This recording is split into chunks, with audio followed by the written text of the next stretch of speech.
Chapter 6, Festival of the Round. Morning of the festival. What do you mean Morgana has vanished?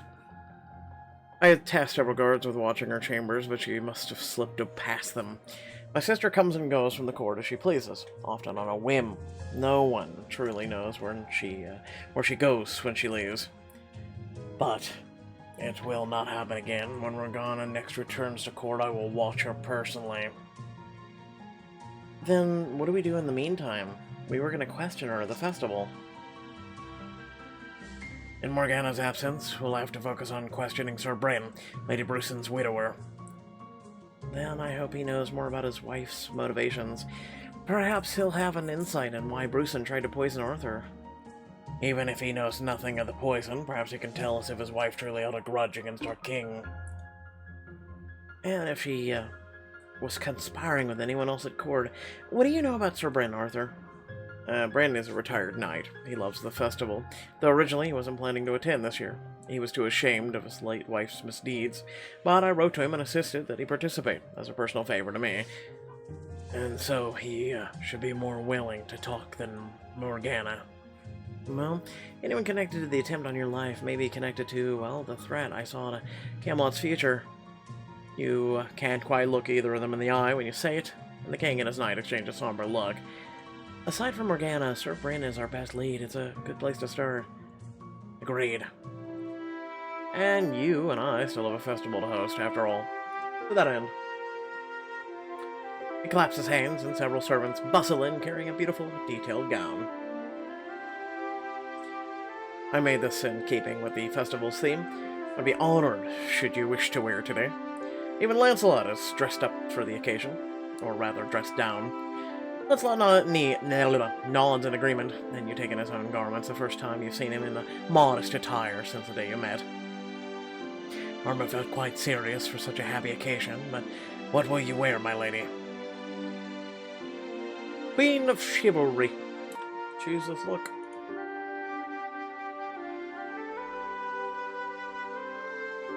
You duck behind a changing screen, and with the servant's help, quickly don the dress. Stepping out, you do a quick twirl for Arthur and Lancelot. How do I look? Arthur is the first to recover. He offers you a small obeisance of his eyes shining. Breathtaking. Yes, that is the dress. Suits you. My king has chosen well. You're the only one who notices the tie-restrained set of his jaw and the fine trimmer in his hands. Shall we? Arthur and Lancelot lead you to a green crowded with brightly colored tents and stalls bursting with handmade wares and delicious foods. A green crowded, I'm just saying. I see the festivities are well underway. It looks wonderful, and all this is to celebrate the founding of the Round Table. Not just the founding, the day is a chance for every person in Camelot to embody the Round Table's ideals for virtue, loyalty, and valor. It all started as an impromptu affair on the first anniversary, but with each passing year it has grown. You stroll past a few of the tents in an open space, where a huge gathered crowd erupts into cheers. I can see that. Arthur lifts a hand to acknowledge his people. Welcome, neighbors. Thank you for joining us to celebrate the founding of the Round Table. I wish you all another year of peace and prosperity, thanks to the bravery of the Camelot's knights and the dedication of its citizens. Joyful laughter and applause greets Arthur's words, then he turns to smile at you, waving you closer to his side. Would you like to say a few words to the people? The crowd looks up at their future queen expectantly, every eye on you. I am honored to join you for such a momentous occasion. I know I'm new here, but I have already seen the strength of Camelot's people and the nobility of the Knights of the Round Table. I am proud to stand here as one of you. The crowd roars, and Arthur leans in close his voice in an approving murmur. Well said, Guinevere. As if to prove Arthur's point, several of the citizens shout encouragement as the crowd breaks apart. Blessings on you and King Arthur. Good luck on the wedding. As the crowd disperses, you take in the bustle of the festival. The wind carries music, some folks are dancing in between the stands, while others laugh and shout as they play games. I hardly know where to go first. I do. He points to the crowd to a humble-looking man with sad eyes. His shoulders are slumped, his face lined with grief. 2 tokens, please. Is that? Yes, Sir Bryn.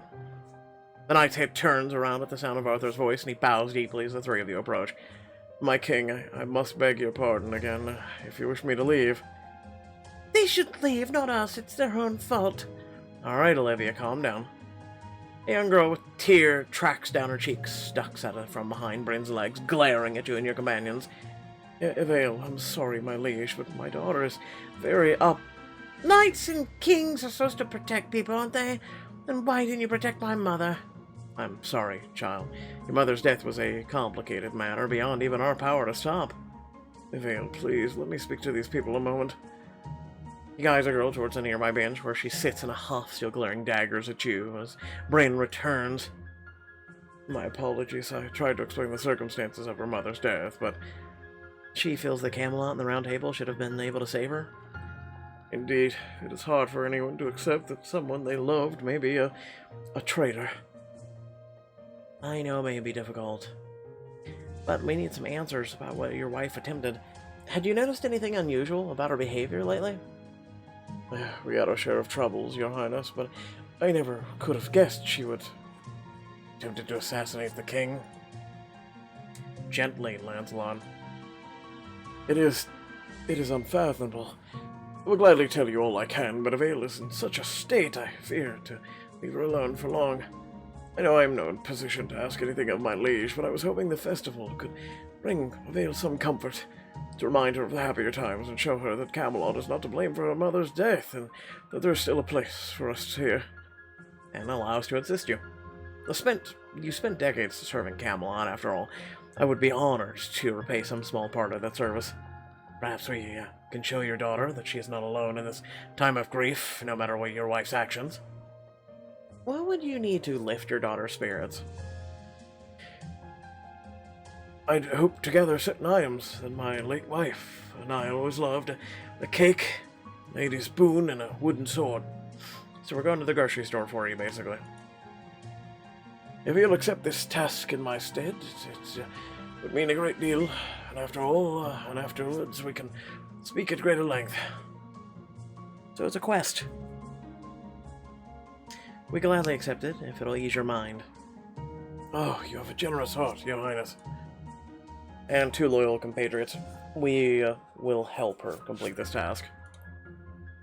And we trust you will show the same diligence in searching your mind for answers. I will. Thank you. This means the world to me. Sir Bryn bows again before melting back in the crowd. You follow Arthur and Lancelot towards a main thoroughfare lined with tents overflowing with goods to buy. Tailors, weavers, woodcarvers, candlemakers. The variety is astounding. It seems as if every person in the kingdom is here. I understand why the knights celebrate the Round Table's founding, but why is it so important to the people? Lancelot and Arthur exchange a silent look, but it is Lancelot who speaks. Before Arthur's time, knighthood was a symbol of power, but that power meant only privilege and not responsibility. Knighthood was won by strength in battle alone, determined by brutality instead of honor. And they were particularly relentless about joining forces to defeat any woman who aspired to knighthood. No matter how skilled you are with a blade, it is difficult to defeat an enemy who relies on stealth and unfair odds. I knew the land was more troubled before Arthur, but we've had such adversities in our own in Carmelite that I never realized. The strongest knights freely seized lands, goods, people. They were tyrants who oppressed anyone who would not stand against them. And that is why I created the Round Table and its rules of chivalry, to hold the entire kingdom to a higher standard of honor, generosity, and mercy, where the weak are not preyed upon by the strong. Oh, if only that was still a thing. Look at the happy faces of the people you pass. Everyone seems well-fed, decently clothed. The curtsy or bow as you pass, their love for Arthur clear in their eyes. You appear to have succeeded. Not entirely, perhaps, but the dream sustains us, and with every passing year we come closer to achieving it. And that dream is what brought me here, all the way from France. I remember my first day in Camelot as if it were yesterday. You made quite an entrance, as I recall. The world wavers before your eyes, the music of the festival suddenly fading beneath the steady drum beat of a galloping horse. The green in front of you twists, and you see a dusty road. Younger Lancelot rides down it with a battered sword, buoyed by the strength of a dream. One step closer to the round table and my future. This must be a vision of when he first arrived in England, how he came to the round table, and how we came to a diamond choice.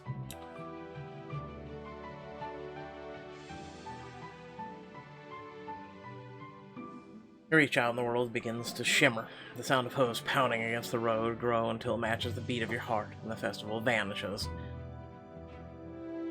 Now playing as Lancelot. The sun beats down overhead, the ocean crossing is behind you as the dusty road stretches out before you, the same as many you have seen and yet somehow different. Here we are, Shadow, England. I'm one step closer to the round table in my future. It's named after the cat I had. A river winds across the countryside ahead of you as the horse whines or agreement.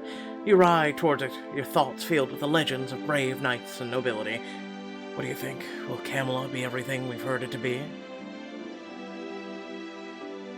Fair enough. Just a little farther, and we can take a rest by the river. Shadow picks up her hooves, galloping eagerly towards the riverbank, but as you approach the crossing, a group of bandits emerges from the trees to block your path. Look, this must be one of those knights we've heard about. Doesn't look so tough. It'll be far enough, son. I'll be taking your coin and your armor. And that horse. The first person to lay a hand on my mount loses that hand. You draw your sword. It is an old and battered one, but you have cared for it well enough that it still glints in the sunlight. Cursed cats. No, all you need to do is handle your valuables and nobody gets hurt. I agree. Let me pass. Proud and foolish to the end. Get him! The bandit rushes you in a mob. Shadow rears, kicking out at the lead bandit as you use your sword to swiftly disable another. I don't want the horse anymore. You fools, I said get him. The tattooed bandit throws a dagger and flings it at you. You dive from the saddle, but come face up, facing the largest of the bandits. He draws a sword that looks almost as battered as yours. Let's see what you've got. The first clash of blades is hard enough to rattle your teeth. The second shatters your sword. You dive out of the path with the third swing, your mind racing. Think of your training, Lancelot. You don't need your sword to best them. As the bandit swings for you again, you make your move. Hit him in the back of the head with my sword. You dodge past another furious swing of his sword and come up behind him. Most of your blade may be gone, but the pommel is still heavy and smacks into the back of his head with a solid thunk.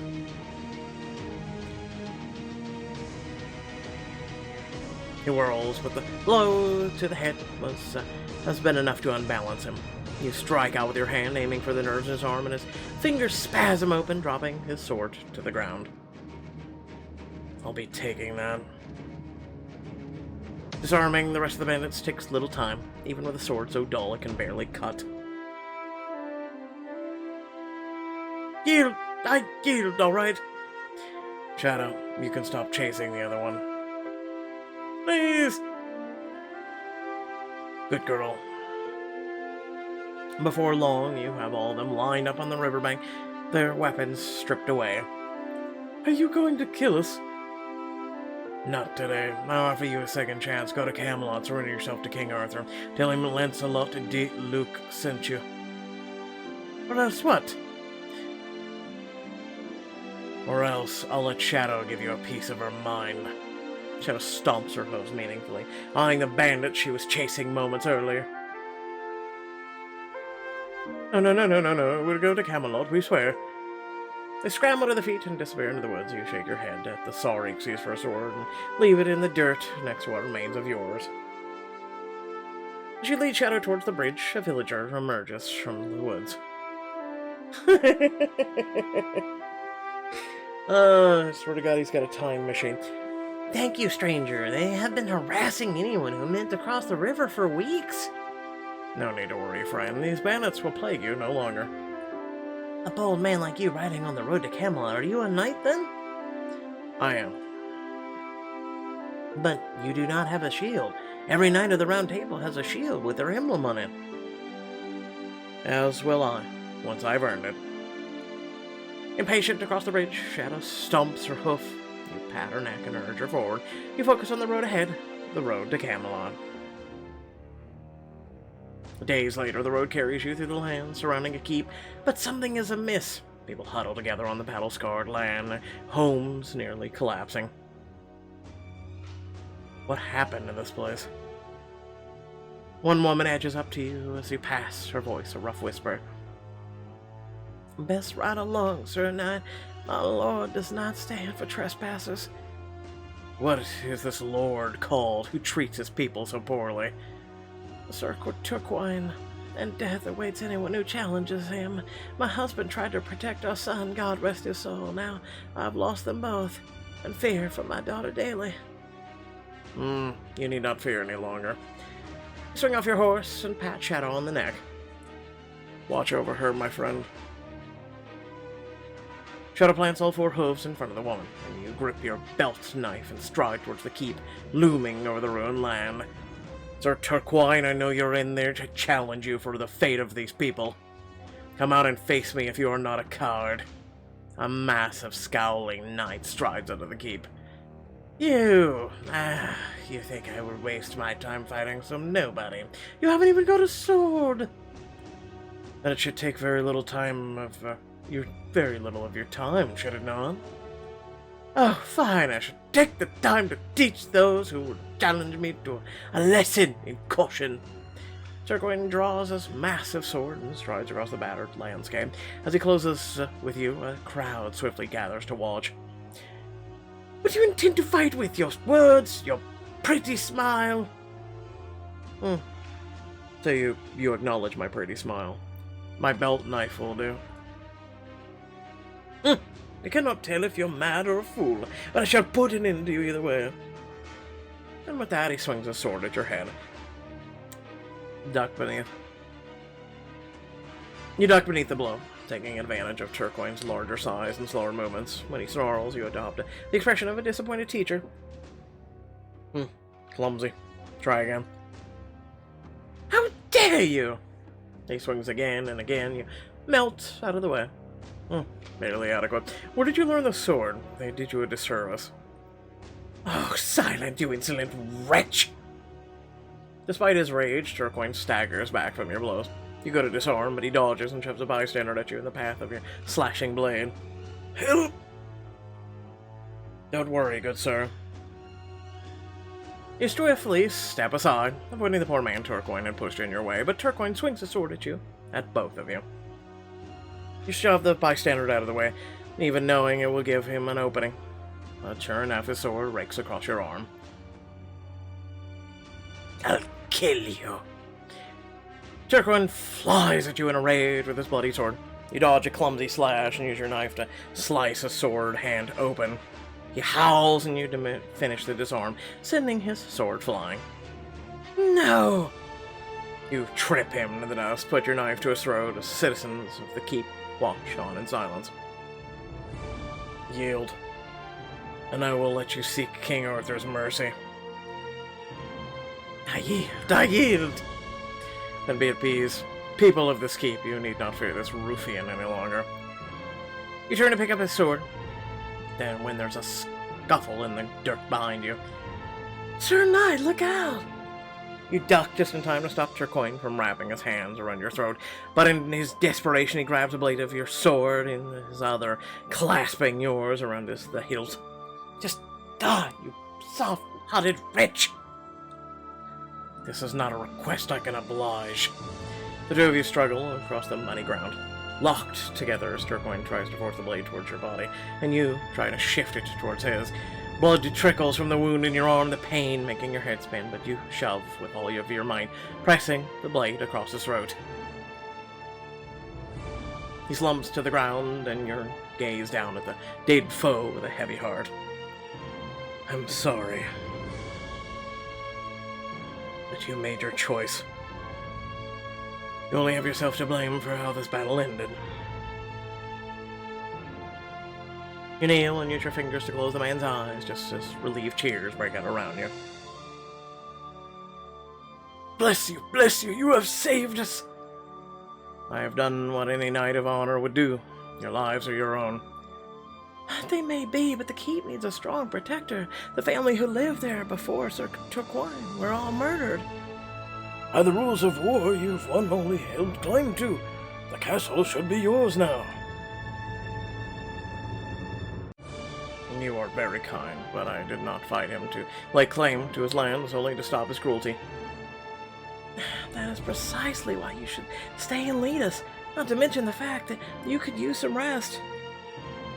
She totters over to you with a clean cloth and helps you bandage the wound on your arm, as the man who Turquoine pulled in the fight nods. You stay for the night and think about it. The Loris God welcomes you. You take in the damaged grounds of the gloomy keep. Behind them as clouds break overhead, sunlight warming the ramparts. Under a different light, you could see a future here. A home of your own, even if you did find a place in Camelot.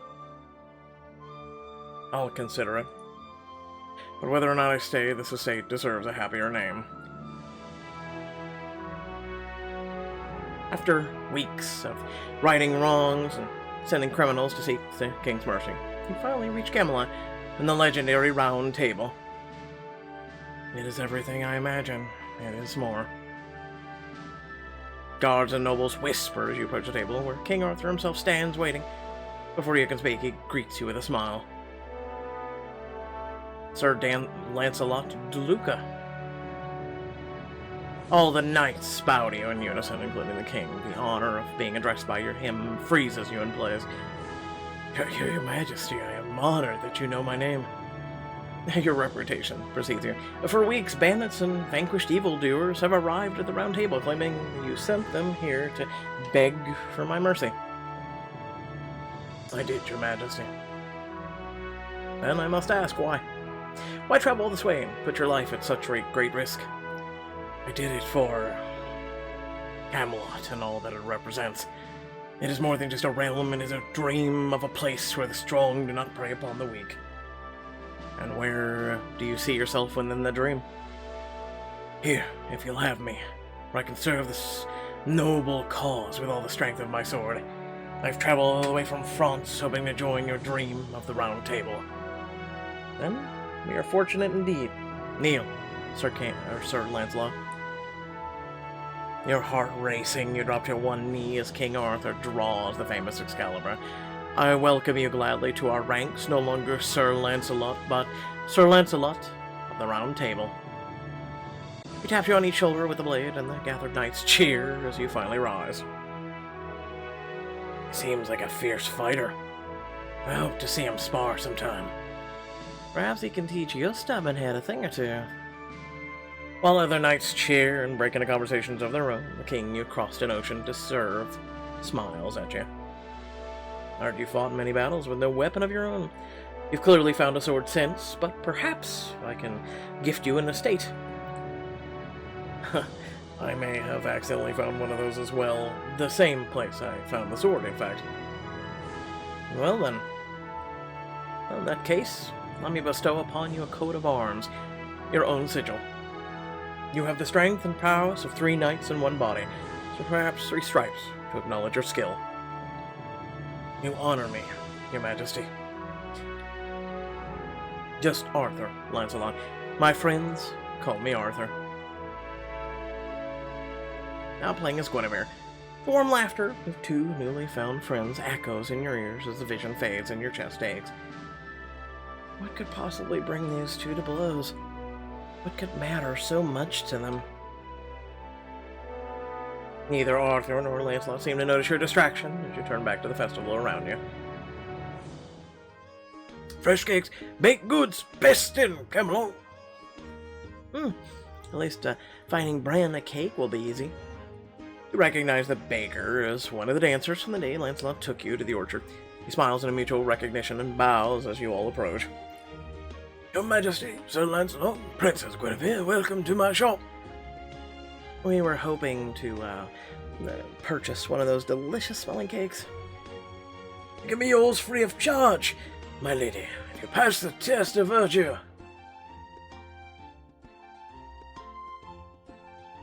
He offers a thin slice of cake to you, bowing. Who among you is the most deserving of this single slice? It's me! No, seriously, all of us. We should share it equally. The baker nods approvingly as you break off a piece for each of your companions. Thank you, it gets more delicious every year. And thank you for your generosity, my lady. You each enjoy a bite before the baker hands you a full cake, bidding you farewell with one more bow. So, we have completed the first part of Sir Bren's quest. What is the next on the list? A lady's favor. And we must seek a test of loyalty. Follow me. Lancelot leads you both down a path between two tents. The space beyond opens up to a wide green with a maypole at the center, where a nearby merchant guards a stand with brightly colored ribbons.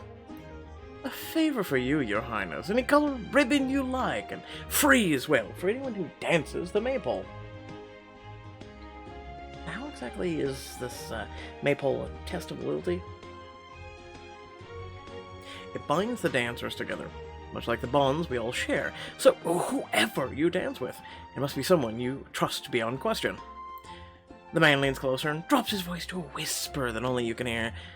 They also say it's good luck to dance the maypole with your sweetheart before a wedding. I see. Oh, then I'll dance with Sir Lancelot, you know. No, I'm kidding. It would be my pleasure. Arthur holds out an arm and leads you toward the center of the green, where the music is starting to play. He lifts your hand and kisses the back of it, before you separate to lift up your ribbons. You know, I haven't done this in years. Not since the spring festival of my foster father's estate. Do you remember how? I suppose we'll find out. In spite of his words, as soon as the music starts, Arthur falls easily into the steps of the dance, twisting and turning gracefully as the steps bring you closer and closer to the pole. I think you were more being modest. Perhaps you simply inspired me. As you spin, each turn around the pole brings the dancers closer, and you end up pressed together, both of you grinning and breathless when the musicians finish their tune. Thank you for the dance. It was an honor to have such a trust placed it in me, and a pleasure to dance with my bride-to-be. The two of you return to Lancelot's side, where he stands with a smile that seems unusually stiff. You dance well together? We do. I'm a fortunate man. Struggling against a sudden flush of heat in your cheeks, you tie the ribbon you've earned around the cake box for safe cake keeping. Best to focus on the task at hand. That just leaves us one task left for Sir Bren's quest. Where do we find the sword? I think I have an idea. He leads you both to the far side of the festival, where a game has gathered a massive amount of spectators. Several knights you recognize stand on the high platforms surrounded by obstacles. Are they trapped in a tower, indeed? Some brave adventurer must rescue these poor, defenseless knights from the castle, as they spend most of their year rescuing others. Whoever succeeds may keep a wooden sword for their valor. I suppose it wouldn't be in the spirit of the day if one of you did it. Not at all, I'm afraid. Lancelot, get up here, you fool. You too, Arthur. As the crowd realizes that the king and Lancelot are here, they stand to shout for them to join the knights in the tower. A wise knight knows when to admit defeat. Flashing the crowd with a grin that sets off another wave of cheers, Lancelot sets the cake and ribbon safely aside before pulling himself up easily on the rope ladder on the tower. Looks like it'll be up to for you to rescue us, Guinevere. I will not let you down. Arthur joins the rest of the knights on top of the tower, and you join a tower guard standing in front of an area carved to look like a moat, complete with wooden crocodiles. Your Highness, are you here to prove your valor and rescue a knight in distress? I am indeed. The guard hands you a wooden sword and salutes you. Worthy of a brave knight. Except that's really a pirate's sword, but moving on. And you must defeat the fearsome dragon in order to reach his castle. Trumpets sound. Or sirens. And from a curtain area beneath the castle, Sir Kay emerges with a scale-painted cape draped over his shoulders. He sighs heavily. Turn back now, foolish mortal. You cannot hope to defeat me. Come on, Kay. Put some heart into it. Am I supposed to hit him? Not if you wish to live, for I am a fearsome dragon. Well, Sir Dragon, you stand between me and the end of my quest. How about thee? Kay lifts a wooden shield at his side as you circle him, lifting your sword. I'll smack his shield. Go for the head, smack it. I'm gonna go for the shield. You swing your wooden sword back and hit Kay's shield with all of your might. Ah, it'll take more than that to defeat me. Then how about this? Swing your sword again, and rain a flurry of blows onto the wooden shield. Clacking of wood against wood rings in both of your ears. Ah, stop, my head is ringing inside like inside of a church bell. And may I pass? Ah, fine. Well struck, Princess. The wooden stairs lead up the side of the tower in front of you. You march up to them and find Lancelot and Arthur side by side with Yvonne and Guan, looking on with matching grins. Who will you rescue today, Princess Guinevere? You can only save one. Excuse me, I've languished atop the tower for years, but they've just arrived. You climbed up here 2 minutes before they did, if that. It was terribly long 2 minutes, for one thing. I was trapped up here with you. Which is precisely why I could use a rescue.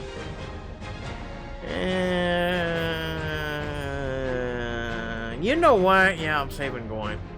Crowd bursts into cheers as you hold out your hand. Come, Sir Gawain. Your many admirers are away. Well, if your highness insists. He races down the stairs beside you, waving to the many cheering young men and women in the crowd, several of them faint with delight.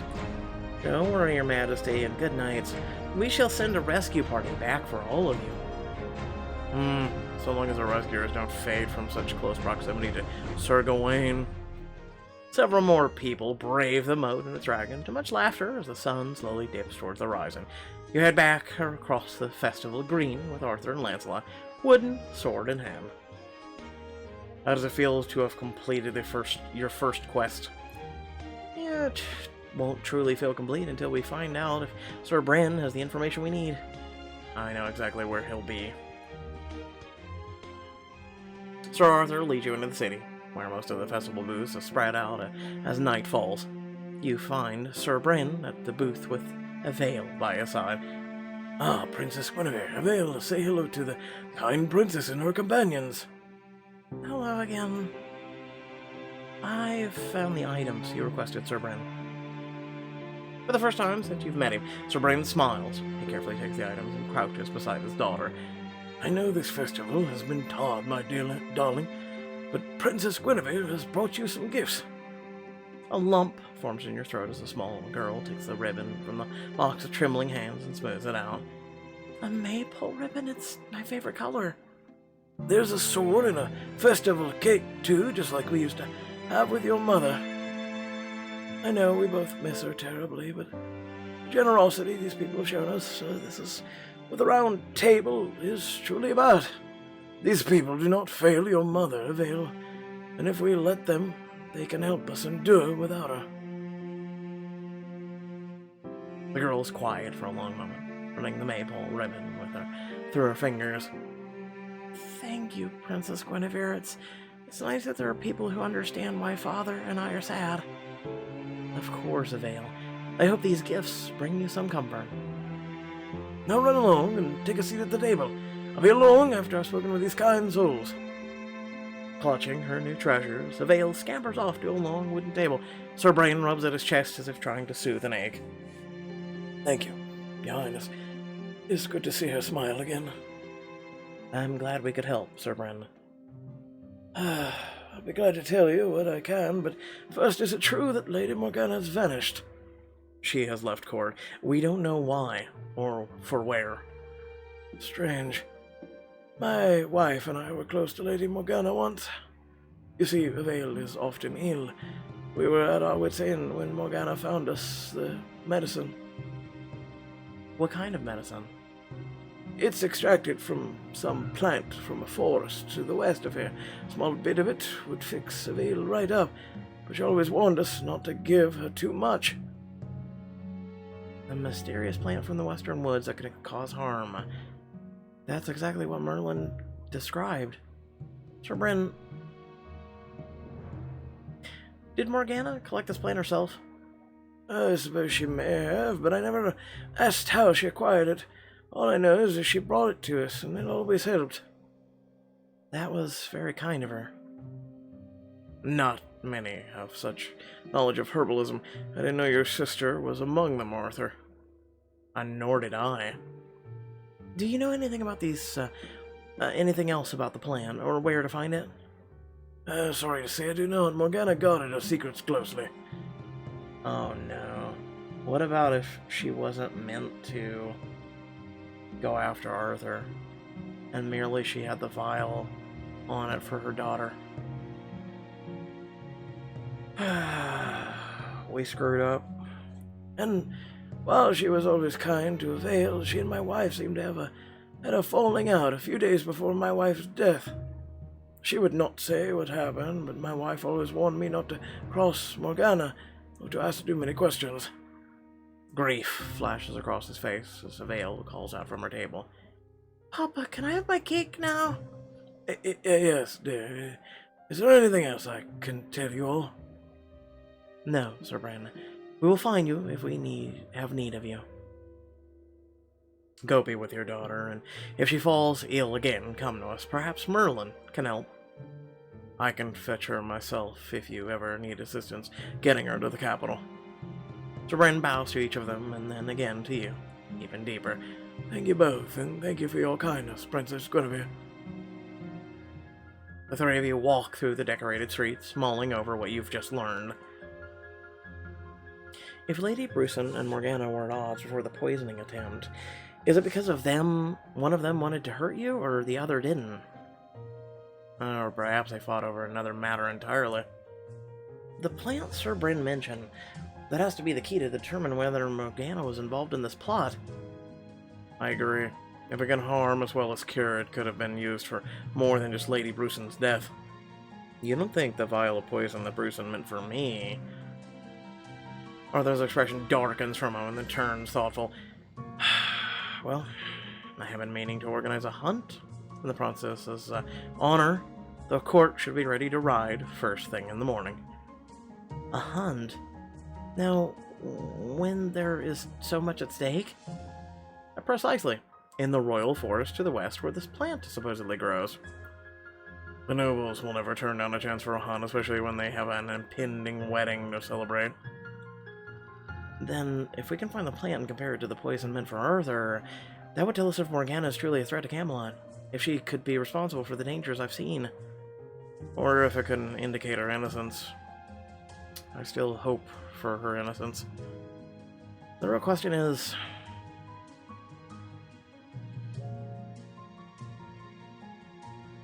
what will you do if she's truly guilty? It takes Arthur a moment to answer, but when he does, his voice is full of calm determination, but beneath it you sense a hint of sorrow. If we find proof that Morgana may have been involved, I'll put her under permanent guard and have her questioned, I swear it. But only once we have proof. Let us hope tomorrow's hunt is fruitful then.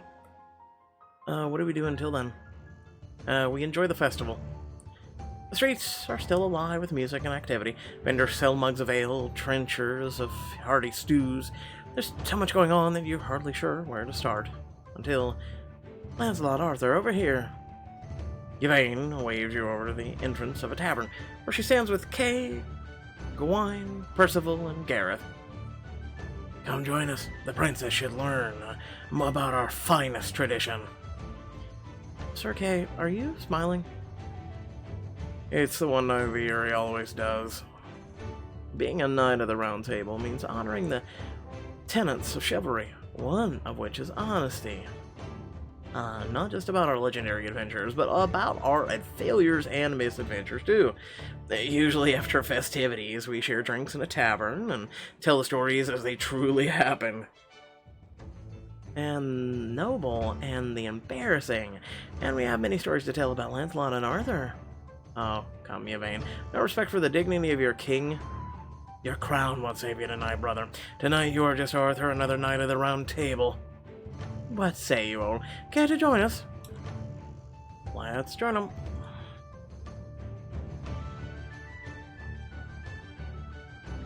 How can I refuse such a generous invitation?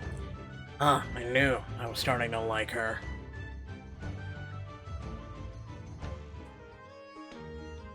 The knights lead you into a cozy tavern where they settle around a large table. Lancelot and Arthur sit to either side of you, while Gareth passes out a round of drinks. So tonight, we share our favorite stories, and we also ask each other questions. The rules are that you must tell the truth or take a drink. Or both. That seems simple enough. Like, truth or truth. Why don't you start, Kay? And tell that story about Arthur and the Beast. The Beast? Yes, the tale of the great King Arthur and the fierce beast of Brookwood Cave. Next to you, Arthur covers his face and groans. Now let's see, Arthur must have been about 10 or 11 years old. Not a great king yet, but already very serious. Of course. The village children loved that he was never too busy to find a lost pet or broken toy, so when they heard of fearsome howls coming from a cave, they went straight to Arthur, who took a torch, his belt knife, and went to investigate without telling me or my father. The first I learned of it was when all the children came running, swearing that a monster was murdering Arthur in the cave by the brook. Kay pauses to take a deep sip, and you lean forward. Well, what happened? Was there a beast? Oh yeah, we heard howls and Sir Hector charged in the cave. Sure, we would find Arthur savaged by this monster. And there Arthur was, arms scratched nearly to ribbons, trying to calm a kitten that had been tangled in some brambles as he cut her free. The other knights burst into laughter as Arthur shakes his head. That tale acquires more details every time you tell it. Well, Princess Guinevere, how well do you know the king? Do you think Kay has told a true tale, or should he drink? Kay's tale must be true. Risking life and limb to rescue a lost creature sounds exactly like Arthur. Arthur smiles, touched by your words. I admit it is the truth I learned from the adventure, however. Now I wear gloves when rescuing stray kittens. I could have taught you that, had we met earlier. It took weeks for the scars to heal. The kitten wasn't even a little bit grateful. The kittens rarely are. Or do I need to remind you about the time you climbed a tree? Listen, that's bull. I saved a kitten, right? It was actually on the verge of going and passing. And me and that kitty now have been friends for about 5 months now, and he is very grateful to me. Snuggles with me, loves me. He's my cuddle buddy. He's still an ornery little bastard, but you know. Arthur, no. Arthur, yes. At least I ran into the cave with noble intentions. Kay was trying to impress a woman whose kitten had climbed at the top of an oak tree. Love is a noble intention. Oh, he climbed up after it, but it did not wish to be caught. Instead, it ran up his arm and clung to his head. With its devilishly sharp little claws, almost fell out of the tree. And its owner was on the ground begging you not to let it fall, so Kay climbed all the way down with the kitten attached. Oh no. To make it all worse, your lovely young woman was so concerned about the kitten that she didn't even notice Kay's brave warrior wounds. Poor Kay. So unappreciated. If you want to know about being unappreciated, when my brother first came here, he disguised himself as a kitchen page. Why? I wanted to earn a place without any help from my brother's reputation. Any of us would have told him that Gawain's reputation would only hold him back. Be that as it may, I worked in the kitchens. I learned how much about all those in power treat they see as servants. They used to treat servants. I addressed that swiftly after Gareth revealed himself. So in a way, perhaps that was his first quest as a knight. And how did your fellow knights fare in this test of character? Oh, they were polite enough, but only one of them treated me as an equal. When it was a simple kitchen page? Can you guess who? Garrett gestures toward the unusually relaxed Kay. Gentle Percival and Lancelot, who is trying to hide a proud smile.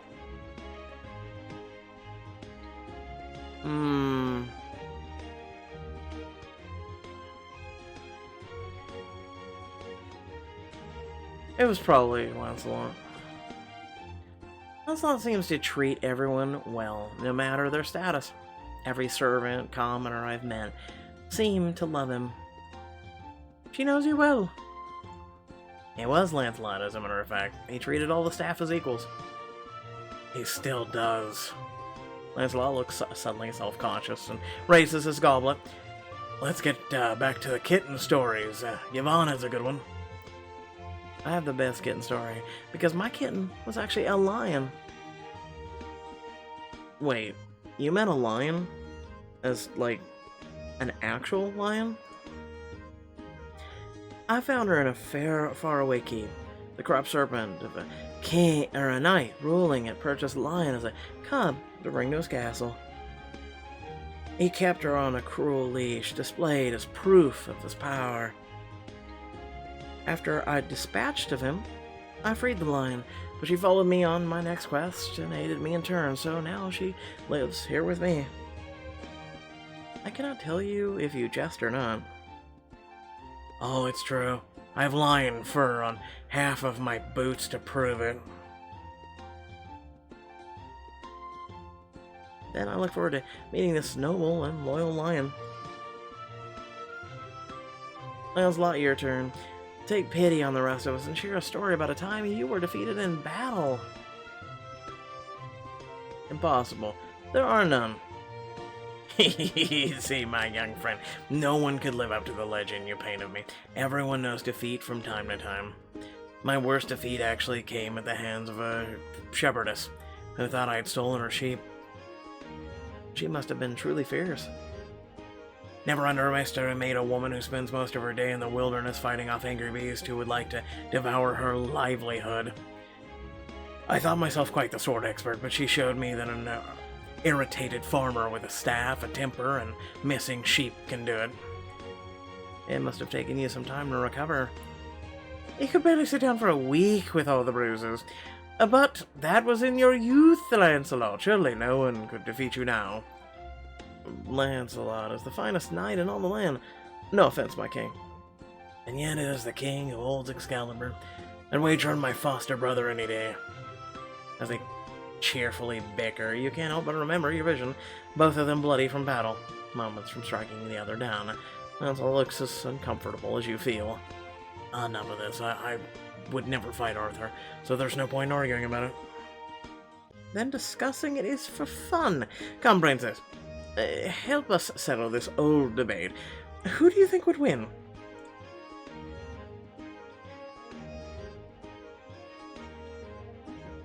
I'd rather take a drink.